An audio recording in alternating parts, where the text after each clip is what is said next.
Hey my loves, இன்னைக்கு நம்ம பார்க்க போற படம் என்னன்னா 2025 வெளியான கரம் சூத்ரா அப்படின்ற ஒரு பஞ்சாபி படத்தை பத்தி தான் கைஸ் பார்க்க போறோம். இந்த படம் ஹிந்தியில அவைலபிளா இருக்குது. இது வரைக்கும் நம்ம எவ்வளவோ படங்கள் ரிவ்யூ பண்ணிருப்போம், நீங்களும் பார்த்திருப்பீங்க. ஆனா சத்தியமா இந்த மாதிரி ஒரு ரிவெஞ்ச் த்ரில்லர் படத்தை நான் பார்த்ததே கிடையாதுங்க. டைரக்டர் என்ன பிராண்ட் சரக்கு போட்டு இந்த கதை எழுதினாருன்னு தெரியல, அந்த மாதிரி எழுதி வச்சிருக்காருங்க. இந்த படத்தை விஷுவலா எல்லாம் உட்காந்து பார்க்க முடியாது. இப்படி ஒரு படம் வந்திருக்குது, அந்த படத்தோட கதை இதுதான் அப்படின்றத மட்டும் தெரிஞ்சுக்கோங்க. ரிவெஞ்ச் எடுக்கிறதுக்கு 1000 வழி இருக்குதுங்க. ஆனா இந்த டைரக்டர் ஒரு விஷயத்தை கண்டுபிடிச்சு ரிவெஞ்ச் எடுக்கிறாரு பாருங்க. இந்த படத்தோட ஒன்லைனர் என்னன்னா, ஊருக்குள்ள அடுத்தடுத்து கொலைகள் நடக்க ஆரம்பிக்குது. போலீஸ்காரங்க இந்த வழக்கை எடுத்து இதுக்கு பின்னாடி ஒரு சீரியல் கில்லர் இருக்கிறானா இல்ல சைக்கோ இருக்கிறானா அப்படின்ற ஆங்கிள் விசாரணை பண்ணிக்கிட்டு இருக்காங்க. இந்த கொலைகள் ரிவெஞ்ச் நோக்கத்துக்காக தான் நடந்திருக்கு அப்படின்னு கொலையோட பேட்டர்னை பார்த்தாலே தெரியுது. ஆனா இதுக்கு பின்னாடி யாரு இருக்கிறாங்க, எதற்காக இந்த கொலை சம்பவங்கள் நடந்துட்டு இருக்குது, கொலையாளி ஆனா பெண்ணா அப்படின்றது போலீஸ்க்கு தெரியலங்க. இதற்கு பின்னாடி இருக்கக்கூடிய மர்மம் என்ன அப்படின்றத டீடைல்டா பார்க்கலாமா? ஸ்ட்ரைட்டா வீடியோக்குள்ள போயிடலாம். நீங்க பார்த்துட்டு இருக்கிறது சரண் என்டர்டைன்மெண்ட், நான் தான் சரண். வாங்க வீடியோக்குள்ள போலாம்.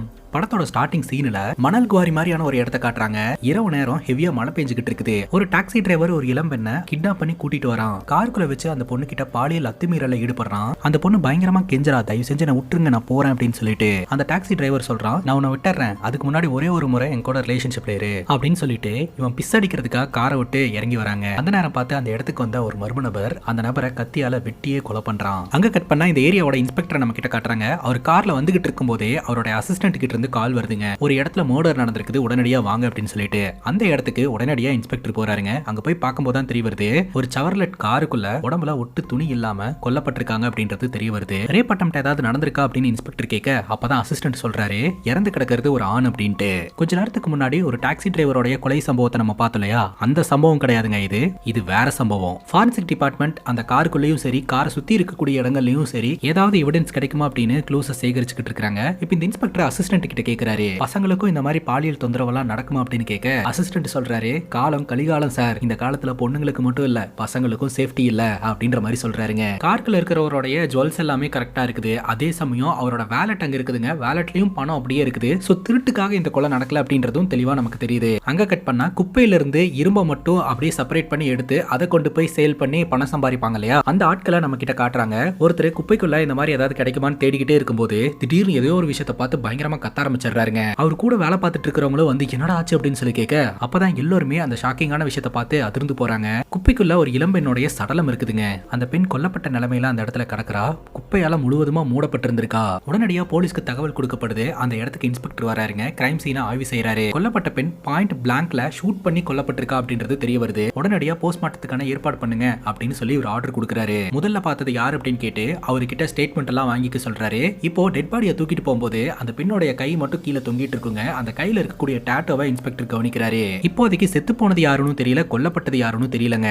இன்ஸ்பெக்டர் டியூட்டியை முடிச்சிட்டு வீட்டுக்கு போறாருங்க. வீட்டுக்கு போயிட்டு டிவி ஆன் பண்ணா ஒரு கன்ஸ்ட்ரக்ஷன் நடக்கிற இடத்துல ஒரு நபர் கொல்லப்பட்டு இறந்து கிடக்கிறாரு அப்படின்ற தகவல். முன்னெல்லாம் சிட்டில பொண்ணுங்களுக்கு தான் சேஃப்டி இல்லன்னு பேசிட்டு இருப்போம், இப்ப பசங்களுக்கு தான் சேஃப்டி இல்ல போல அப்படின்னு நியூஸ்ல பேசிக்கிட்டு இருப்பாங்க. கரெக்டா இன்ஸ்பெக்டரோட அசிஸ்டன்ட் கிட்ட இருந்து கால் வரும், ஊருக்குள்ள இன்னொரு மர்டர் நடந்திருக்கு அப்படின்ட்டு. என்னடா நடக்குது, யாரா இந்த கொலையை பண்ணிட்டு இருக்கா, ஒரு க்ளூவும் கிடைக்கலையே அப்படின்னு சொல்லி யோசனை பண்ணிக்கிட்டு இருப்பாருங்க.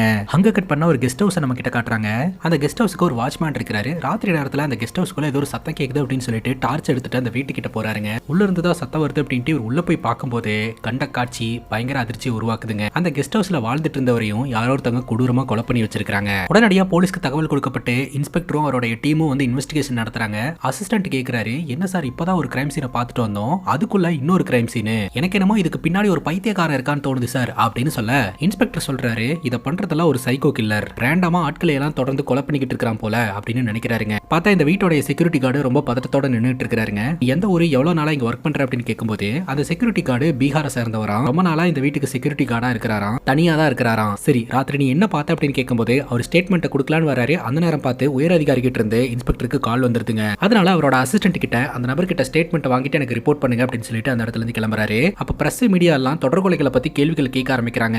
இப்போதைக்கு பிரஸ் ரிலீஸ் பண்ற அளவுக்கு இவர்கிட்ட தகவல் இல்லைங்க. அதனால பிரஸ் மீடியா கிட்ட எல்லாம் பதில் சொல்லாம அந்த இடத்துல இருந்து கிளம்பிடுறாரு. இப்போ நம்ம ஹீரோ அவரோட ஃப்ரெண்டை மீட் பண்றதுக்காக பாருக்கு போறாரு. ஹீரோ ரொம்ப அப்செட்டா இருந்துட்டு இருக்காரு. என்ன ஆச்சு அப்படின்னு கேட்கும்போது அப்பதான் நம்ம ஹீரோ தொடர்கொலைகளை பத்தி சொல்றாருங்க. வெறும் மர்டர்ஸ் மட்டும் தானா, இதுல ரேப் விக்டம்ஸ் இருக்காங்களா அப்படின்னு கேட்கும்போது இது எப்படி உனக்கு தெரியும் அப்படின்னு கேட்க, நானும் உன்னோட டிபார்ட்மெண்ட் தான், இந்த மாதிரி கேஸ் எல்லாம் நானும் பாத்திருக்கேன், அதை வச்சுதான் சொல்றேன் அப்படின்னு சொல்ல, எப்ப இந்த கில்லரை பிடிப்பீங்கன்னு கேள்வியா கேட்டுட்டு இருக்காங்க, பதிலே சொல்ல முடியல அப்படின்னு சொல்ல, ஃப்ரெண்ட் சொல்றாரு, நம்ம டியூட்டியே இந்த மாதிரி தான், ஆபீஸ்ல பாஸ் நம்ம மேல கோச்சுப்பாங்க, வீட்டுக்கு போனா பொண்டாட்டி நம்ம மேல கோச்சுப்பாங்க, வெளியில போனா பப்ளிக் நம்ம மேல கோச்சுப்பாங்க, என்ன பண்றது, நம்ம நம்ம வேலையே அந்த மாதிரி தானே, இதெல்லாம் சகிச்சு போய் தான் ஆகணும் அப்படின்ற மாதிரி ஃப்ரெண்ட் அட்வைஸ் பண்ணிட்டு இருக்காருங்க. அதே சமயம் ஃப்ரெண்டு சொல்றாருங்க, அவருடைய ஜுடிஷியல்ல ஒரு மர்டர் நடந்திருக்குதான், அதுவும் போலீஸ் ஆஃபீஸரா. அந்த வழக்க அவர் இன்வெஸ்டிகேஷன் பண்ணிட்டு இருக்கிறதா சொல்றாரு. அதை பத்தி என்ன ஏதுன்னு விசாரிச்சுக்கிட்டு இருக்கும்போதே இன்ஸ்பெக்டரோட அசிஸ்டன்ட் கிட்ட இருந்து கால் வருதுங்க. நான் ஒரு விஷயத்தை கண்டுபிடிச்சிருக்கேன், உடனடியா வாங்க சார் அப்படின்ட்டு. டியூட்டி காலிங், நான் போறேன் அப்படின்னு சொல்லிட்டு அந்த இடத்துல இருந்து இன்ஸ்பெக்டர் கிளம்புறாரு.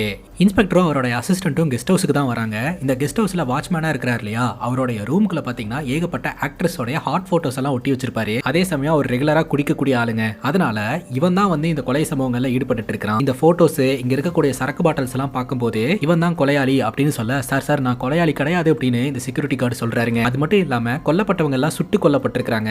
எனக்கு கன் எல்லாம் ஷூட் பண்றதுக்கே தெரியாது சார், கன்னை எப்படி ஹேண்டில் பண்ணணும்னு கூட தெரியாது, நான் எப்படி சார் கொலை பண்ணிருப்பேன் அப்படின்னு சொல்லி கேட்க அந்த இடத்த விட்டு இன்ஸ்பெக்டர் கிளம்புறாருங்க. அப்ப பின்னாடியே வந்த இந்த கான்ஸ்டபிள், என்ன சார் நான் சொல்றது தப்புன்னு நினைக்கிறீங்களா, என்னுடைய டவுட்ல உங்களுக்கு டவுட் இருக்கா அப்படின்னு சொல்லி கேட்க, ஆமா நீ எப்படி போலீஸ் டிபார்ட்மெண்ட்டுக்குள்ள வந்த அப்படின்னு இன்ஸ்பெக்டர் கேட்கிறாரு. ஒருத்தர் சரக்கடிப்பான் அப்படின்றதுக்காக அவன் கொலையாளின்னு ஒரு ஜட்ஜ் பண்றாரு இல்லையா, சந்தேகப்படுறாரு இல்லையா, அது தப்பு அப்படின்றத தான் இன்ஸ்பெக்டர் சொல்ல வராரு. அந்த அசிஸ்டன்ட் சொல்றாரு, டியூட்டில இருக்கும்போது இந்த அசிஸ்டன்டோட அப்பா இறந்து போயிட்டாராம், அப்பாவோட ஜாப் பையனுக்கு வந்திருக்கு, இப்படிதான் ஒரு டிபார்ட்மெண்ட்டுக்குள்ள வந்ததா சொல்றாரு. இன்வெஸ்டிகேஷன் பண்ற கேப்பபிலிட்டி அசிஸ்டன்ட்டுக்கு இல்லனாலும் நம்ம ஏதாவது ஒன்று கண்டுபிடிச்சு தான் சார் ஆகணும், ஏன்னா கொலை சம்பவங்கள் அதிகமாயிட்டே இருக்கு அப்படின்ற மாதிரி சொல்ல, இன்ஸ்பெக்டர் சொல்றாரு, ஏதாவது ஒரு சின்ன எவிடன்ஸ் எனக்கு கிடைச்சா போதும், அதை வச்சு இதுக்கு பின்னாடி இருக்கக்கூடிய கில்லரை நான் கண்டுபிடிச்சிருவேன், அந்த ஒரு எவிடன்ஸ் எனக்கு கிடைச்சிடாதான் தான் நான் பாக்குறேன் அப்படின்னு இன்ஸ்பெக்டர் சொல்றாருங்க. அங்க கட் பண்ணா இஷா அப்படின்ற ஒரு பொண்ணை காட்டுறாங்க. இந்த பொண்ணு பாத்தீங்கன்னா கிராமத்தை சார்ந்த ஒரு பொண்ணுங்க. இந்த பொண்ணுக்கு வெளி உலகமே சுத்தமா தெரியாது. இந்த பொண்ணுக்கு யாரும் இல்ல போலங்க. அதனால சிட்டில இருக்கக்கூடிய அவளோட ஃப்ரெண்டு கிட்ட உதவி கேட்டு அவ ஃப்ரெண்டோட ரூம்லயே போய் ஸ்டே பண்ணிட்டு அங்க ஏதாவது வேலை பார்த்து பொழைச்சிக்கலாம் அப்படின்ட்டு ஃப்ரெண்டு கிட்ட உதவி கேட்க,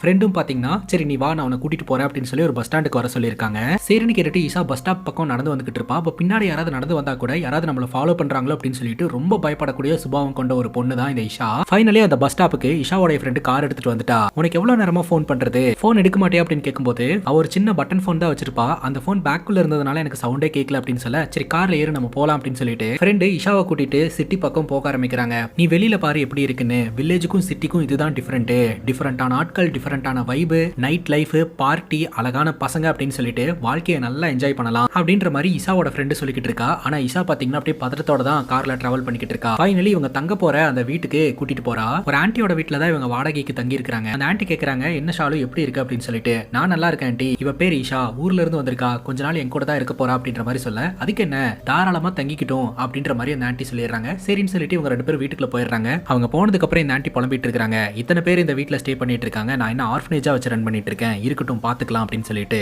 இப்ப ஷாலு வீட்டுக்குள்ள கூட்டிட்டு போறாங்க. உள்ள ஆல்ரெடி 3 பொண்ணுங்க இருக்காங்க, ஸ்வீட்டி, மீரா மற்றும் ரோசி அப்படின்னு சொல்லிட்டு. இதுல ரோசின்ற பொண்ணு பாத்தீங்கன்னா ட்ரக் எல்லாம் எடுத்துப்பா போல. ஷாலு முதற்கொண்டு அங்க இருக்கக்கூடிய எல்லாருமே ரொம்ப மாடர்னான பொண்ணுங்களா இருந்துட்டு இருக்காங்க. வந்த டயர்ல இஷா படுத்து தூங்கிடுறா. அப்போ நம்ம ஷாலு வந்துட்டு ட்ரெஸ் எல்லாம் கொண்டாந்து கொடுத்துட்டு நீ ரெடியாக வெளியில போலாம், பார்ட்டிக்கு போலாம் அப்படின்னு சொல்ல, பார்ட்டியா, நான் பார்ட்டி எல்லாம் போனதே இல்லை அப்படிங்கும் போது, குடிக்கலாம், பாடலாம், ஆடலாம், ரொம்ப ஃபன்னா இருக்கும், வா போலாம் அப்படின்ற மாதிரி சொல்ல, தயக்கத்தோடயே இஷா அந்த ட்ரெஸ்ஸை வாங்கிக்கிறா. நாங்க வெளியில வெயிட் பண்ணிட்டு இருக்கோம், சீக்கிரம் ரெடி ஆயிட்டு வா அப்படின்னு சொல்ல, சரின்னு கேட்டுட்டு இஷாவும் ரெடி ஆயிட்டு வெளியில வரா. இப்போ இந்த 5 பொண்ணுங்களும் பாத்தீங்கன்னா கார்ல டிராவல் பண்றாங்க. அந்த பப்புக்கு போறாங்க. போற வழியிலேயே ஜாலியா பாட்டெல்லாம் பாடிட்டு என்ஜாய் பண்ணிட்டு தான் வந்துட்டு இருக்காங்க. சோ ஃபைனலி அந்த பப்பையும் ரீச் பண்றாங்க. அந்த பப்புக்குள்ள அந்த வெரிஃபிகேஷன்லாம் முடிச்சதுக்கு அப்புறம் உள்ள போயிட்டு ரோனி அப்படின்ற ஒரு பையனை இவங்க பயங்கரமா சைட் அடிக்கிறாங்க. இந்த ரோனின்ற பையன் ஒரு பணக்கார வீட்டு பையனாட்டு இருக்குதுங்க. இங்க இருக்கக்கூடிய நிறைய பொண்ணுங்களுக்கு ரோனி மேல ஒரு கண்ணு. ரோனி பாத்தீங்கன்னா எல்லாருக்குமே பயங்கரமா காசை செலவு பண்ணி பார்ட்டியை நடத்திட்டு இருக்கான். இவங்க போயிட்டு ஹாய் சொன்ன உடனே முன்னாடி வாங்க அப்படின்னு சொல்ல, இந்த 5 பொண்ணுங்களும் முன்னாடி போயிட்டு ரோனி கிட்ட ஜாலியா பேசிட்டு பார்ட்டி பண்ணிட்டு இருக்காங்க. அப்போ அங்க தயங்கி நின்னுட்டு இருக்கக்கூடிய இஷாவை கவனிச்சுட்டு, யார் இந்த பொண்ணு அப்படின்னு கேட்க, என்னோட கிளாஸ்மேட் தான், வில்லேஜ்ல இருந்து வந்திருக்கா அப்படின்னு சொல்ல, சரின்னு சொல்லிட்டு கவுண்டர் கூட்டிட்டு போயிட்டு இஷாவையும் கொஞ்சம் கம்ஃபர்டபிள் ஆக்கணும் அப்படின்றதுக்காக இவங்க எல்லாருக்குமே சரக்கு வாங்கி கொடுத்துட்டு ரோனியும் இஷாவும் மட்டும் ஆரஞ்சு ஜூஸ் வாங்கிக்கிறாங்க. அதுக்கப்புறம் எல்லாருமே குடிச்சிட்டு கூத்தடிச்சுக்கிட்டு இருக்க, இஷா மட்டும் ஒரு ஓரமா நின்று இது எல்லாத்தையுமே வேடிக்கை பார்த்துக்கிட்டு இருப்பா. அப்ப ஃப்ரெண்ட் என்ன பண்ணுவானா, அந்த கவுண்டர் கிட்ட வந்துட்டு நீ இப்படியே வேடிக்கை பார்த்துட்டு இருந்தீங்கன்னா உனக்கு என்ஜாய்மெண்ட் ஃபன் எல்லாம் ஒன்றும் கிடைக்காது அப்படின்னு சொல்லிட்டு ஒரு ஜூஸ்ல சரக்கு கலந்து இஷா கிட்ட கொடுத்துருவா. நீ குடிச்சே ஆகணும் அப்படின்னு சொல்லி கட்டாயப்படுத்தி குடிக்கவும் வச்சிருவா. அதுக்கப்புறம் இஷா பாத்தீங்கன்னா ஹேங் ஓவர் ஆயிட்டு அவ பாட்டுக்கு வந்து டான்ஸ் ஆட ஆரம்பிச்சிருவா. கொஞ்ச நேரத்துக்கு முன்னாடி அப்பாவி பொண்ணா நின்றுட்டு இருந்தவ எப்படி எல்லாம் டான்ஸ் ஆடுறான்னு பாருங்களேன் அப்படின்ற மாதிரி எல்லாரும் கிண்டல் பண்ணிக்கிட்டு இருப்பாங்க. அதுக்கப்புறம் பார்ட்டி பண்றதுல எல்லாருமே பிஸி ஆயிருவாங்க. இஷா மட்டும் அந்த போதை தாங்க முடியாம அங்க இருக்கக்கூடிய சோஃபால வந்து மயக்கம் போட்டுருவா, அதாவது மட்டையாயிருவா. சோ இப்போ ரோனி இதை பார்த்துட்டு அந்த பொண்ணு நல்ல பொண்ணு அப்படின்னு சொல்ல, ஆமா நல்ல பொண்ணு அப்படின்னு ஷாலு சொல்லுவா. நீ தான் சரக்கு ஊத்தி கொடுத்தியா அப்படின்னு கேட்கும்போது, நான் ஊத்தி கொடுக்கல அப்படின்னு ஷாலு சொல்லுவா. பாரு நம்ம எல்லாருமே பார்ட்டி பண்ணிட்டு இருக்கோம், பாவம் அவ மட்டும் மட்டையாயி கிடக்குறா, பாக்குறதுக்கே பாவமா இருக்கு அப்படின்ற மாதிரி ரோனி சொல்லிக்கிட்டு இருப்பாருங்க. அதுக்கப்புறம் இவளை வீட்டுக்கு கூட்டு போயிருவாங்க. அடுத்த நாள் காலையில ஷாலு வந்து எழுப்பும் போது ஷாலுவை பார்த்து இஷா பயந்துருவா. அப்ப ஷாலு சொல்லுவா, நான் தான் கவலைப்படாத அப்படின்னு சொல்ல, நேத்து ராத்திரி நடந்ததை நினைச்சு இஷா ரொம்பவே ஃபீல் பண்ணுவா, அழுவா. நேத்து ராத்திரியே நீ அவ்வளவு குடிச்சது மட்டும் இல்லாம பப்ளியே மட்டையாயிட்ட, அதுக்கப்புறம் ரோனி தான் உதவி செஞ்சு நம்மள வீட்டுக்கு கூட்டிட்டு வந்தான், ஆனா வீட்டுக்கு கூட்டு வர வழியிலேயே ரோனியோட கார்லலாம் நீ வாமிட் பண்ணிட்ட அப்படின்னு சொல்ல, இந்த மாதிரிலாம் நடந்துருச்சா, என்ன மன்னிச்சுக்கோ அப்படின்னு சொல்ல, அதெல்லாம் ஒண்ணும் கிடையாது, ரோனி அந்த மாதிரி ஆளும் கிடையாது, காலையிலேயே ஃபோன் பண்ணி அவ எப்படி இருக்கா அப்படின்னு சொல்லி நல்லா விசாரிச்சான், அதை பத்தி எல்லாம் கவலைப்பட்டு இருக்காது அப்படின்னு சொல்ல, அப்ப இஷா சொல்றா, எனக்கு ஒரு வேலை மட்டும் வாங்கி தர முடியுமா, ஆக்சுவலா நான் இப்ப இங்க இருக்கேன் இல்லையா, இந்த இடம் பேடுன்னு சொல்ல வரல, இருந்தாலும் எனக்கு ஒரு ஒர்க் வருமானம் இருந்ததுன்னா நல்லா இருக்கும்னு தோணுது, அதனால வேலை வாங்கி தர முடியுமா அப்படின்னு கேட்க, சாலு சரி நான் என்ன ஏதுன்னு பாக்குறேன் அப்படின்ற மாதிரி சொல்லிடுவா. அதுக்கப்புறம் சாலுவே பாத்தீங்கன்னா உனக்காக நான் ஒரு இடத்துல வேலை அரேஞ்ச் பண்ணிட்டேன், இப்போ இன்டர்வியூ அட்டென்ட் பண்ணு அப்படின்னு சொல்ல, சரின்னு கேட்டுட்டு இஷா பாத்தீங்கன்னா ஒரு கம்பெனில போய் இன்டர்வியூ அட்டென்ட் பண்ணுவா. அங்க இன்டர்வியூ எடுக்கிறதுக்கு உள்ள போறதுக்கு முன்னாடியே நீங்க செலக்ட் ஆயிட்டீங்க அப்படின்னு சொல்லிட்டு ஆஃபர் லெட்டர்ல சைன் போட சொல்லுவாங்க. ஏங்க இன்டர்வியூவே வைக்கலையே அப்படிங்கும்போது நீங்க ரெக்கமெண்டேஷன்ல வந்திருக்கீங்க, அதனால உங்களுக்கு இன்டர்வியூ எல்லாம் கிடையாது, டைரக்ட் ஜாயினிங் தான் அப்படின்னு சொல்ல இஷாக்கு ரொம்பவே சந்தோஷமா இருக்குதுங்க. ஃபார்மாலிட்டிஸ் எல்லாம் முடிச்சுட்டு அந்த ஆபீஸை விட்டு இவ வெளியில வந்து நிப்பா. அந்த வழியா ஒரு ஆட்டோ ஒன்று வரும், ஆட்டோல லிஃப்ட் கேட்டு போயிடலாம் அப்படின்ட்டு ஆட்டோவை நிப்பாட்ட சொன்னா நிக்க மாட்டாங்க, என்னடா பண்றது அப்படின்னு யோசனை பண்ணிட்டே இருக்கும்போது அந்த வழியா ரோனி கார்ல வருவாருங்க. இஷாவை பார்த்துட்டு ஹாய் சொல்லுவாரு, என்ன மறந்துட்டீங்களா ராத்திரி பப்ல அப்படின்ற மாதிரி சொல்ல, நல்லா ஞாபகம் இருக்கு அப்படின்னு சொல்லிட்டு இஷா பாத்தீங்கன்னா ரோனியை மீட் பண்றதுக்காக போக, எங்க போயிட்டு இருக்கீங்க, கார்ல ஏறுங்க நானே உங்களை டிராப் பண்றேன் அப்படின்னு சொல்ல, அன்னைக்கு ராத்திரி நடந்ததுக்கெல்லாம் ரோனி கிட்ட இவ சாரி கேட்டுட்டு இருப்பா. நான் இது வரைக்கும் ட்ரிங்க் பண்ணதே கிடையாது, வாழ்க்கையில முறையா ட்ரிங்க் பண்ணினேன், அதனால தான் தலகால் புரியாம இந்த மாதிரிலாம் நடந்துருச்சு அப்படின்னு சொல்ல, சரி ஓகேங்க அதெல்லாம் ஒன்றும் பிரச்சனை இல்லை, இப்போ உங்களுக்கு வேலை கிடைச்சிருச்சு தானே அப்படின்னு சொல்லிட்டு கங்க்ராச்சுலேஷன் சொல்லிட்டு காருக்குள்ள இருந்து ஒரு சாக்லேட் ஒன்று எடுத்து தருவாருங்க. அப்படியே இஷா யோசிச்சிட்டே இருக்கிறா, அட சாக்லேட் தானேங்க இது, பாய்சன் ஒன்றும் கிடையாது சாப்பிடுங்க அப்படின்னு சொல்ல, உடனே இஷா சாக்லேட் எடுத்து சாப்பிட ஆரம்பிச்சிருவா. அந்த சாக்லேட்டை இவ சாப்பிட்ட உடனே அவளுக்கு ஒரு மாதிரி கேராக ஆரம்பிக்குது. ரோனி சொன்ன மாதிரி அந்த சாக்லேட்ல பாய்சன் எதுவும் கலந்துருக்கல, ஆனா மயக்க மருந்து கலந்துருக்குதுங்க. கொஞ்சம் கொஞ்சமா இஷா மயக்க அடைய ஆரம்பிக்கிறா. அதுக்கப்புறம் ரோனி ரூட்டை மாத்தி அவனோட வீட்டுக்கு இஷாவை கூட்டிட்டு போயிடுறான். அங்க கட் பண்ணா ரோனியோட வீட்டை காட்டுறாங்க பாருங்க. இப்பதாங்க ரோனியோட சுயரூபம் என்னன்னே நமக்கு தெரிய வருது. ஏதோ போட்டியில ஜெயிச்சு மெடல் வாங்கி வச்சிருக்கிற மாதிரி கிட்டத்தட்ட 339 பெண்களுடைய இன்னர் வேர்ஸ் எல்லாம் அந்த இடத்துல ஷோகேஸ் பண்ணி வச்சிருக்கான். ரோனியோட கேரக்டர் என்ன அப்படின்னா, ஒரு பொண்ணு கூட ஒரு முறை மட்டும்தான் ரிலேஷன்ஷிப்ல இருப்பான். அவன் ரிலேஷன்ஷிப்ல இருக்கக்கூடிய பொண்ணுங்களுடைய இன்னர் வேர் எல்லாம் ஞாபகார்த்தமா ஷோகேஸ் பண்ணி வச்சிருவாங்க. யாரா இவன் அப்படின்னு யோசிச்சோம்னா, எஸ் ரோனி ஒரு சைக்கோங்க. 340வது பெண்ணா பாத்தீங்கன்னா இஷாவை தூக்கிட்டு வந்திருக்கான் இந்த இடத்துக்கு. இஷாக்கு கொஞ்சம் கொஞ்சமா தெரிய ஆரம்பிக்குதுங்க, தன்னை இந்த மாதிரி தப்பான விஷயத்துக்காக தான் தூக்கிட்டு வந்திருக்கான் அப்படின்னு இஷா புரிஞ்சுக்கிட்டு அந்த இடத்துல இருந்து தப்பிச்சு போறதுக்கு முயற்சி பண்றா. அவளோட உடம்புல சுத்தமா ஸ்ட்ரென்த்தே இல்லைங்க, ஏன்னா இன்னுமே அந்த சாக்லேட்ல இருக்கக்கூடிய மருந்து அவளோட உடம்புல வேலை செஞ்சுட்டு தான் இருக்குது. கொஞ்சம் கொஞ்சமா எழுந்திருச்சு அந்த வீட்டுல இருந்து தப்பிச்சு போறதுக்கு முயற்சி பண்றா. இந்த ரோனி பாத்தீங்கன்னா இஷாவை பாலியல் ரீதியா துன்புறுத்துறான். அப்பதான் இன்னொரு விஷயமும் நமக்கு தெரிய வருது. இஷாவோட பெஸ்ட் ஃப்ரெண்ட் ஷால் இருக்கா இல்லையா, அவகிட்ட ரோனி 15,000 ரூபாய் பணம் கொடுத்துருக்காங்க. இதுக்காக அப்படின்னா இஷாவை இவன் வலையில விலை வைக்கிறதுக்காக. இஷாவோட ஃப்ரெண்டும் ரொம்ப மோசமானவ அப்படின்றது இதுல இருந்து அவளுக்கு தெரிய வருது. அங்க கட் பண்ணா நம்ம இன்ஸ்பெக்டர் ஸ்டேஷனுக்கு போறாருங்க. இன்ஸ்பெக்டரோட அசிஸ்டன்ட் பாத்தீங்கன்னா கையும் களமா மாட்டிக்கிட்டான் சார், நான் தான் சொல்றேன்ல அந்த ஃபார்ம் ஹவுஸோட வாட்ச்மேன் தான் வந்து குற்றவாளி அப்படின்னு சொல்ல, எதை வச்சு சொல்றீங்க அப்படின்னு கேட்கும்போது அவனுடைய ரூமுக்குள்ள ஹாட்டான மேகசின்ஸும் ஒரு ஆயிலும் கிடைச்சது. இது சாதாரண ஆயில் கிடையாது, மேஜிக்கல் ஆயில், அந்த விஷயத்துக்காக பயன்படுத்தக்கூடிய ஆயில். இதை வச்சு பார்க்கும்போது இவன் தான் சார் நம்ம தேடிட்டு இருக்கக்கூடிய கில்லர் அப்படின்னு அசிஸ்டன்ட் சொல்றாருங்க. செக்யூரிட்டி என்ன சொல்றாரு அப்படின்னா, நீங்க நினைக்கிற மாதிரி ஆயில்லாம் கிடையாது சார், ஆக்சுவலா நான் குட்டையா இருக்கிறேன் இல்லையா, சின்ன வயசுல இருந்தே நான் குட்டையா இருக்கிறதுனால நிறைய பேர்த்துனால கிண்டல் பண்ணப்பட்டிருக்கிறேன். ஒருத்தர் சொன்னாரு ஒரு நாளைக்கு ஒரு டீஸ்பூன் இந்த ஆயில் சாப்பிட்டா ஹைட் ஆயிரும் அப்படின்னு சொல்லிட்டு, அதுக்காக வாங்கி வச்சிருந்த சார் இது அப்படின்னு சொல்ல, இன்ஸ்பெக்டர் கேட்கிறாரு அந்த வீட்டுக்கு யாரெல்லாம் வருவாங்க அப்படின்ட்டு. அந்த கெஸ்ட் ஹவுஸ்ல தங்கி இருந்தவர் ஒரு மிகப்பெரிய பணக்காரரு, அவரு கூட நிறைய பேர் வருவாங்க போவாங்க, ஆனா யாரு என்னன்னு எனக்கு தெரியாது சார் அப்படின்ற மாதிரி இவர் சொல்லிடுறாருங்க. இப்ப போஸ்ட்மார்ட்டம் ரிப்போர்ட் வந்திருக்குதுங்க. அந்த வீட்டுல இறந்து போனார் இல்லையா அவரோட ரிப்போர்ட். அந்த ரிப்போர்ட்ல பாத்தீங்கன்னா தலையில 2 முறையும் பிறப்புறுப்புல 1 முறையும் சுட்டு கொல்லப்பட்டிருக்கிறாரு அப்படின்றது தெரிய வருது. யார் சார் இந்த மாதிரிலாம் பண்ணிருக்காங்க அப்படின்ற மாதிரி அசிஸ்டன்ட்டும் ஷாக் ஆகுறாருங்க. சோ இந்த பேட்டர்னை பார்க்கும்போது பணத்துக்காக இந்த கொலை நடக்கல, சோ கொலையோட மோட்டிவ் கண்டிப்பா ரிவெஞ்சா தான் இருக்கும் அப்படின்றது தெரிய வருது. அங்க கட் பண்ணா இஷாக்கு என்ன ஆச்சு அப்படின்றத நம்ம கிட்ட காட்டுறாங்க. இஷாக்கு கொஞ்சம் கொஞ்சமா அந்த மருந்து தெளிய ஆரம்பிக்குதுங்க. அந்த டைம்ல ரோனி டயர்டாய் ஒரு இடத்துல உட்காந்து போதை பொருள் எடுத்துக்கிட்டு இருப்பான். இதுதான் சரியான சான்ஸ் அப்படின்னு சொல்லிட்டு இஷா அந்த இடத்துல இருந்து அழுதுகிட்டே கொஞ்சம் கொஞ்சமா மூவ் பண்ணி அந்த வீட்டுல இருந்து தப்பிச்சிருவாங்க. ஆனா இஷாக்கு எங்க போறதுன்னு தெரியலங்க, ஏன்னா தன்னுடைய ஃப்ரெண்டும் கெட்டவ அப்படின்னு தெரிஞ்சு போச்சு இல்லையா, அதனால எங்க போறதுனே தெரியாம பஸ் ஸ்டாப்ல வந்து உட்காந்து அழுதுகிட்டே இருப்பா. அந்த இடத்துக்கு கார்ல ஒருத்தன் வருவான், வா போலாம் அப்படின்ற மாதிரி கூப்பிடுவான். இஷா பாத்தீங்கன்னா பயந்துட்டே அந்த இடத்துல இருந்து நகர்ந்து போறதுக்கு முயற்சி பண்ணுவா. இப்ப இவன் அந்த இடத்துல இருந்து கிளம்பிடுவான். அப்பாடா இவன் போயிட்டான் அப்படின்னு சொல்லிட்டு மறுபடியும் பஸ் ஸ்டாப் கிட்ட வந்து உட்காரலான்னு பார்த்தா அவன் பஸ் ஸ்டாப்புக்கு பின்னாடி ஒளிஞ்சுக்கிட்டு இருப்பான். பட்டுன்னு வந்து இஷாவை பிடிச்சிட்டு நீ கார்ல ஏறு போலாம் அப்படின்ற மாதிரி மிரட்டுவான். அவன் யாருன்னு இஷாக்கு தெரியாது, இஷா யாருன்னு அவனுக்கு தெரியாது. ரேண்டமா ஒரு பொண்ணை மிரட்டி அவன் கார்ல ஏத்துறாங்க. இஷா ஒத்துக்க மாட்டேன்றாங்க. இஷாவை போட்டு அடி அடின்னு அடிச்சு அந்த காருக்குள்ள போட்டு லாக் பண்ணிட்டு இவன் ஒரு இடத்துக்கு எடுத்துட்டு போயிடுறான். அங்க வச்சு இவனும் இஷாவை பாலியல் ரீதியா துன்புறுத்துறாங்க. அவங்கிட்ட இருந்து எப்படியோ தப்பிச்சு ஓடி வந்துருவாங்க. ரோட்டு பக்கம் ஓடி வந்தா திடீர்னு ஹெவியா மழை பெய்ய ஆரம்பிச்சிருச்சு. எங்க போறதுனே தெரியாம ஒரே ராத்திரியில இப்படி 2 வாட்டி அநியாயம் நடந்துருச்சு அப்படின்னு சொல்லி அழுதுகிட்டே நடந்து போயிட்டு இருப்பாங்க. அப்ப அங்க ஒரு சின்ன செக் போஸ்ட் கவனிப்பாங்க. அங்க இருக்கக்கூடிய போலீஸ் ஆபீசர் கிட்ட போயிட்டு உதவி கேட்கலாம் அப்படின்னு சொல்லிட்டு அங்க இருக்கக்கூடிய போலீஸ் ஆபீசரை மீட் பண்ண போக அவர் உள்ள வாமா, உள்ள வந்து உட்காரு, என்னன்னு சொல்லு அப்படிங்கும் போது அவளுக்கு அவளுக்கு என்னென்ன நடந்ததோ எல்லாத்தையுமே எக்ஸ்பிளைன் பண்ணுவா. இந்த போலீஸ் ஆபீசர் இஷாக்கு உதவி செய்வாரு அப்படின்னு பார்த்தா அவனும் இஷாவுடைய சூழ்நிலையை புரிஞ்சுக்கிட்டு இஷாக்கு யாரும் இல்ல, இவனால என்ன பண்ணிட முடியும் அப்படின்னு சொல்லிட்டு இஷாவுடைய சூழ்நிலையை அட்வான்டேஜா பயன்படுத்திக்கிறான். அந்த செக் போஸ்ட்லயே லாக் பண்ணி மறுபடியும் இஷா கிட்ட இவனும் பாலியல் ரீதியா துன்புறுத்துறான். அதுக்கப்புறம் அந்த செக் போஸ்ட்ல இருந்து சேத்துல தள்ளி விட்டுட்டு அந்த போலீஸ் ஆபீசர் அங்கிருந்து போயிடுறான். அதுக்கப்புறம் என்னடா நம்ம வாழ்க்கை இப்படி ஆயிடுச்சுன்னு என்ன பண்றதுனே தெரியாம ரோட்லயே சுத்திக்கிட்டு இருப்பாங்க. பசி வேற பயங்கரமா எடுக்க ஆரம்பிச்சிரும். யாராவது கிட்ட உதவி கேட்டாலும் யாரும் உதவி செய்ய மாட்டாங்க. குப்பையில கிடக்கிற பிரெட் சாப்பாடு இது எல்லாத்தையும் எடுத்து சாப்பிட்டுட்டு இருப்பாங்க. இவங்க வாழ்க்கை ரொம்ப மோசமானதை நினைச்சு கவலைப்பட்டு அழுதுகிட்டே இருப்பாங்க. இதுக்கு மேல நம்மளால வாழ முடியாது, நம்ம வாழ்க்கையை முடிச்சுக்கலாம் அப்படின்னு சொல்லிட்டு ரயில்வே ட்ராக்ல போய் நின்றுவா. ஆப்போசிட்ல ட்ரெயின் ரொம்ப வேகமா வந்துட்டு இருக்கும். பட்டுன்னு அடிச்சு தூக்குன மாதிரி தெரியுங்க. பார்த்தா இவ ட்ராக்கை விட்டு வெளியில தான் நின்னுட்டு இருப்பா. வாழவும் முடியாம சாவறதுக்கு தைரியம் இல்லாம பைத்தியக்காரி மாதிரி ரோட்ல சுத்திக்கிட்டு இருப்பாங்க.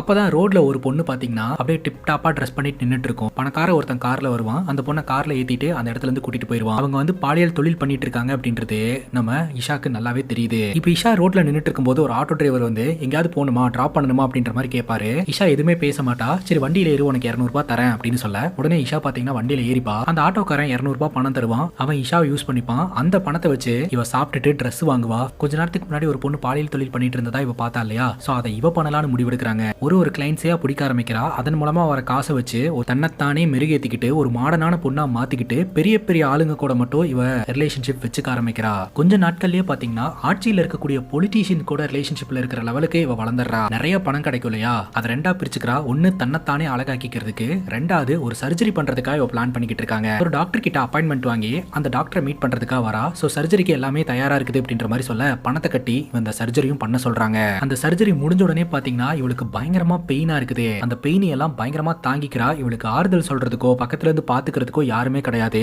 அவளுடைய மனசுல இருக்கக்கூடிய விஷயம் என்னன்னா, என்னோட அழகை நான் ஆயுதமா பயன்படுத்த போறேன் அப்படின்ட்டு. சோ இவ ஏதோ ஒரு பிளான்ல தான் இருக்கிறா அப்படின்றது நமக்கு தெளிவா தெரியுதுங்க. ஒன்ஸ் சர்ஜரி எல்லாம் முடிஞ்சு ஆரம்பத்துல ஸ்ட்ரென்த்தே இல்லாத மாதிரி இருப்பா. அதுக்கப்புறம் ஹாஸ்பிட்டல்ல ஹெல்த்தியான ஃபுட் எல்லாம் சாப்பிட்டு அப்படியே நடந்து பழகி இப்ப நார்மலான ஒரு நிலைமைக்கு வந்துருவாங்க. இப்ப ஹாஸ்பிட்டல்ல இருந்து டிஸ்சார்ஜ் பண்ணிடுவாங்க. எனக்கு ஆபரேஷன் பண்ண டாக்டருக்கு நன்றி சொன்னேன்னு சொல்லுங்க அப்படின்னு சொல்லிட்டு அந்த இடத்துல இருந்து இவ கிளம்புவா. நேரா ரொம்பவே ஹைடெக்கான ஒரு பியூட்டி பார்லர்ல போயிட்டு தன்னை தானே அழகுபடுத்திப்பா. இவ்வளவு நாள் இஷாவா நம்ம பார்த்துட்டு இருந்தோம் இல்லையா, இவளுடைய பேரை அலிஷாவா மாத்திப்பாங்க. ரொம்பவே மாடர்னான ஒரு பொண்ணா இவளை மேக் ஓவர் பண்ணிப்பா. அதுக்கப்புறம் யூனிசெக்ஸ் ஜிம்ல போயிட்டு ஜாயின் பண்ணிப்பா. அங்க பசங்களும் இருப்பாங்க பொண்ணுங்களும் இருப்பாங்க. காட்டுத்தனமா ஒர்க் அவுட் பண்ண ஆரம்பிக்கிறாங்க. இவ ஒர்க் அவுட் பண்ணும் போதெல்லாம் அங்க வர பசங்களை இவளை பார்த்து பயங்கரமா சைட் அடிச்சிட்டு இருப்பாங்க. அவங்க சைட் அடிக்கிறாங்க அப்படின்றத பார்த்து இவ என்ஜாய் பண்ணுவா. இப்போ இந்த அலிஷா இருக்கா இல்லையா, ஒரு பெரிய கையாயிருவாங்க. இவளுக்குன்னு ஒரு நெட்வொர்க் இருக்கும். அவங்க கிட்ட ஏதோ ஒரு போட்டோ அமுச்சு வச்சு இவன் எங்க இருப்பான் அப்படின்றத கண்டுபிடிச்சு சொல்லுங்க அப்படின்ற மாதிரி சொல்லி வச்சிருந்திருப்பா. வழக்கம் போல இந்த ரோனி என்ன பண்ணிட்டு இருப்பானா, ஏதாவது ஒரு பொண்ணை டார்கெட் பண்றது, அந்த பொண்ணை வீட்டுக்கு கூட்டு போறது, பாலியல் ரீதியா துன்புறுத்துறது, அவங்களுடைய கார்மெண்ட்ஸை மெடல் மாதிரி குத்தி வச்சுக்கிறதுன்னு சொல்லி அட்டூழியம் பண்ணிக்கிட்டு இருப்பாங்க. இவனுடைய ட்ராப்பே பாத்தீங்கன்னா அந்த பார்ட்டி தான். அந்த பார்ட்டிக்கு வர பொண்ணுங்களை தான் இவன் டார்கெட் பண்ணிக்கிட்டு இருப்பான். அதே பார்ட்டிக்கு இப்ப அலைசாவா மாறி இருக்கக்கூடிய நம்ம இஷா போவா. முதல்ல இந்த பப்புக்கு வரும்போது எவ்வளவு பயந்து பயந்து வந்துகிட்டு இருப்பா. ஆனா இப்போ ரொம்ப மாடர்னா ரொம்ப ஸ்டைலா அந்த இடத்துல போய் நின்னுகிட்டு இருப்பா. குறிப்பா அந்த இடத்துல ரோனி பார்ட்டி பண்ணிட்டு இருப்பான். அவனுடைய கண்ணுல படுற மாதிரியே இந்த இஷா சுத்திக்கிட்டு இருப்பாங்க. ஃபைனலி ரோனியோட கண்ணுல இந்த அலிசா பட்டுருவா. இந்த ரோனி கிட்ட வந்து பேச்சு கொடுப்பான். ஆனா அவனுக்கு சுத்தமா அடையாளம் தெரியாது. ஏன்னா அந்த அளவுக்கு மேக் ஓவர் ஆயிருக்கா. இன்னைக்கு நைட் ஃப்ரீயா இருக்கியா, என்னோட கெஸ்ட் ஹவுஸ்ல மீட் பண்ணலாமா அப்படின்னு சொல்லி கேட்க அலிசாவும் பாத்தீங்கன்னா சரின்னு சொல்லிடுவா. அதுக்கப்புறம் ரோனி வீட்டுக்கு போயிடுவான். வீட்டுக்கு போனவன் ராத்திரி நம்ம அலிசாக்கு போன் போட்டு என்ன மறந்துட்டியா, ரோனி பேசுறேன் வரேன்னு சொல்லியிருந்தா அப்படிங்கும்போது லொகேஷன் அனுப்பு நான் வந்துடுறேன் அப்படின்னு சொல்லிட்டு அலிசா அந்த கெஸ்ட் ஹவுஸ்க்குள்ள நுழைவாங்க. உள்ள போயிட்டு இவங்க ரெண்டு பேரும் சரக்கு அடிச்சுக்கிட்டு இருப்பாங்க. அப்ப ரோனி பாத்தீங்கன்னா ரொமான்டிக்கா அப்ரோச் பண்ணிக்கிட்டு இருப்பான். அப்போ அலிசா சொல்லுவா, நான் சொல்ற மாதிரி ஸ்டைல்ல என்ஜாய் பண்ணலாம் அப்படின்னு சொல்லிட்டு பிளைண்ட் ஃபோல்டிங் அப்புறம் கையெல்லாம் கட்டு போட்டுட்டு கொஞ்ச நேரம் இவ டீஸ் பண்ணி விளையாடிக்கிட்டு இருப்பாங்க. அதுக்கப்புறம் ரோனியை போட்டு பொலவலன்னு பொழக்க ஆரம்பிச்சிருவாங்க. அவன் கதற ஆரம்பிச்சிருவான், என்ன எதுக்கு அடிச்சுக்கிட்டு இருக்க, எதுக்கு அட்டாக் பண்ற அப்படின்ட்டு. தக்காளி அங்கதான் கைஸ் நம்ம டேரக்டர் ஒரு ட்விஸ்டே வைக்கிறாரு. என்ன ட்விஸ்ட் அப்படின்னு பாத்தீங்கன்னா, இஷா ஒரு சர்ஜரி பண்றதுக்காக ஹாஸ்பிட்டலுக்கு போயிருந்தா இல்லையா, என்ன சர்ஜரி அப்படின்னா ஆனா மாறுறதுக்கான சர்ஜரிங்க. இப்ப இந்த ரோனி இருக்கான் இல்லையா, பிளைண்ட் ஃபோல்ட கழட்டி பார்க்கும் போது அதிர்ந்து போயிடுறான். என்கிட்ட பாலியல் அத்துமீறல் பண்ணி என்னோட வாழ்க்கையை அழிச்சல்ல, நீ பண்ண அதே விஷயத்த நான் பண்ண போறேன் அப்படின்னு சொல்லிட்டு இந்த ரோனிய பாலியல் ரீதியா துன்புறுத்தி அலிசா வச்சிருந்த கன்னால அவன் தலையிலையும் அவன் பேக்லயும் சுட்டே கொள்றாங்க. இஷாவை டிராப்ல மாட்ட வச்சா இல்லையா இந்த ஷாலுன்ற ஃப்ரெண்டு, அவளும் பாத்தீங்கன்னா பணத்துக்காக என்ன வேணாலும் பண்ணக்கூடிய ஒரு ஆள் தாங்க. ஒரு பையனை வச்சு 25,000 ரூபாய் பணம் தரேன், நீ ஒரு இடத்துக்கு வா அப்படின்ற மாதிரி சொல்ல அவளும் கிளம்பி வந்துடுறா. காருக்குள்ள வந்து உட்கார்றா. பார்த்தா காருக்குள்ள நம்ம அலிசா உட்காந்துக்கிட்டு இருப்பா. கண்ணை வச்சு ஒரே போடுங்க. இதைத்தான் நான் சொல்லியிருந்தேன், இப்படி ஒரு ரிவெஞ்ச தலைவன் என்ன பிராண்டை போட்டுட்டு எழுதுனான்னு தெரியல, அந்த மாதிரி எழுதி வச்சிருக்கான். இப்ப அலிசா என்ன பண்றா அப்படின்னா ரோட்ல நடந்து போயிட்டு இருக்கா. பஸ் ஸ்டாப்ல இருந்து ஒருத்தன் வந்து கடத்திட்டு போனான் இல்லையா, சோ அவனோட காரை பார்த்து வேணுனே கை காட்டுறா. போற வழியில என்ன டிராப் பண்ண முடியுமா அப்படின்னு கேட்க, நீங்க எங்க போகணும்னு சொல்லுங்க நான் உங்களை டிராப் பண்றேன் அப்படின்னு அவன் வழிஞ்சுக்கிட்டே இருக்கான். எந்த இடத்துல வச்சு இஷா கிட்ட இவன் அத்துமீறல ஈடுபட்டானோ அந்த இடத்துக்கே இவ கூட்டிட்டு போறாங்க. அங்க வச்சு இந்த நபரை இவ தாறுமாறா அட்டாக் பண்ண ஆரம்பிக்கிறாங்க. அதுக்கப்புறம் காருக்குள்ள தூக்கி போட்டு அவன் இஷாவை என்னென்னலாம் பண்ணானோ அதே விஷயத்த இஷா திருப்பி பண்றா. அதுக்கப்புறம் கன் எடுத்து வெறி கொண்டு ஷூட் பண்ணி கொல்றா. இந்த கொலையை தான் படத்தோட ஸ்டார்டிங் சீன்ல போலீஸ் ஆபீசர் வந்து இன்வெஸ்டிகேஷன் பண்ற மாதிரி நம்ம பார்த்திருப்போம். அடுத்து இந்த செக் போஸ்ட்ல இருந்த போலீஸ் ஆபீசர் எந்த வழியா வருவாரு அப்படின்றத தெரிஞ்சுக்கிட்டு அவர் வர பாதையிலேயே பாத்தீங்கன்னா அலிசா போய் நிக்கிறா. கரெக்டா இந்த போலீஸ் ஆபீசர் வராருங்க. அவர்கிட்ட ஷெட்யூஸ் பண்ற மாதிரி பேசி ஒரு அமடனான இடத்துக்கு கூட்டிட்டு போயிட்டு இந்த 2 ஆண்களை எப்படி கொன்னாலோ அதே மாதிரி இந்த போலீஸ் ஆபீசரையும் போட்டு தள்ளுறா. என்னோட லைஃபை நான் இப்படி வாழணும்னு சத்தியமா நினைச்சு கூட பார்த்ததில்ல. ஒரு நல்ல பொண்ணா, ஒரு நல்ல அக்காவா, நல்ல அம்மாவா, நல்ல ஃப்ரெண்டா வாழணும்னு தான் ஆசைப்பட்டேன். என்னோட வாழ்க்கையை இப்படி பண்ணிட்டீங்களாடா அப்படின்னு சொல்லிட்டு அழுகுறாங்க. அங்க கட் பண்ணா பிரசன்ட் சிச்சுவேஷன். இது வரைக்கும் நடந்த கொலைகள்ல இன்ஸ்பெக்டருக்கு எந்த ஒரு க்ளூமே கிடைக்கல அப்படின்ட்டு இருந்தார் இல்லையா. எனக்கே நம்ம இந்த இன்ஸ்பெக்டர் ஒழுங்கா இன்வெஸ்டிகேஷன் பண்ண மாதிரியே தெரியலங்க. எனிவே ஷாலு செத்து போய் குப்பைக்குள்ள கடந்தப்போ அவரோட கையில இருக்கக்கூடிய டேட்டோவை இன்ஸ்பெக்டர் கவனிச்சிருப்பாரு. அந்த டேட்டோவை வச்சு இவ யாரு என்னன்றதை கண்டுபிடிக்கலாம் அப்படின்னு இன்வெஸ்டிகேஷன் பண்ணதுல ஷாலுவோட ரூம்மேட்ஸ் எல்லாம் வந்து மாட்டுறாங்க. அவங்க கிட்ட விசாரிக்கும் போது நீங்க 4 பேரும் ஒரே ரூம்ல தான் ஸ்டே பண்ணிருந்தீங்களா அப்படின்னு கேட்கும்போது 4 பேர் இல்ல 5 பேர் அப்படின்ற மாதிரி சொல்றாங்க. ஷாலு வந்து மர்மமான முறையில இறந்து போயிட்டா. இஷா பாத்தீங்கன்னா மர்மமான முறையில காணாம போயிட்டு தான் அவங்க சொல்லிட்டு இருக்காங்க. சரி ஃபர்தரா ஏதாவது இன்வெஸ்டிகேஷன் பண்ணணும்னா உங்களை கூப்பிடுறேன் கிளம்புங்க அப்படின்னு சொல்ல அப்பதான் படத்தோட ஸ்டார்டிங் சீன்ல ஒரு கால் டாக்ஸி டிரைவர் ஒரு பொண்ணை ஒரு இடத்துக்கு கூட்டிட்டு வந்து பாலியல் ரீதியா வன்புணர்வு பண்றதுக்கு முயற்சி பண்ணும்போது ஒரு ஆள் அந்த இடத்துல வந்து வெட்டி கொலை பண்ணிருப்பாங்க இல்லையா. அந்த கொலை சம்பவத்தை பத்தின தகவல் தெரிய வருதுங்க. உடனடியா கிரைம் சீனுக்கு இன்ஸ்பெக்டர் போறாரு, விசாரணையை தொடங்குறாரு. அங்க விசாரணை பண்ணும்போது அவருக்கு தெளிவா தெரிஞ்சு போச்சு இந்த கொலைகள் எல்லாமே பனிஷ்மெண்ட் அப்படின்ற பேர்ல தான் வந்து நடந்துட்டு இருக்கு அப்படின்ட்டு. பெண்கள் கிட்ட அத்துமீறல ஈடுபடுறவங்கள யாரோ ஒருத்தங்க டார்கெட் பண்ணி பனிஷ்மெண்ட் கொடுத்துட்டு இருக்காங்க அப்படின்றத இன்ஸ்பெக்டர் நினைக்கிறாரு. என்னதான் இது ஒரு பனிஷ்மெண்டா பார்க்கப்பட்டாலும் கில்லரை பிடிக்க வேண்டியது ஒரு போலீஸ் ஆபீசருடைய கடமை இல்லையா. அதனால நான் கூடி சீக்கிரம் அந்த கில்லரை கண்டுபிடிச்சிருவேன் அப்படின்ற மாதிரி தீவிரமா இன்வெஸ்டிகேஷன் பண்ணிக்கிட்டு இருக்காருங்க. இவர் கொடுக்குற பேட்டியா வீட்டுல உட்காந்துட்டு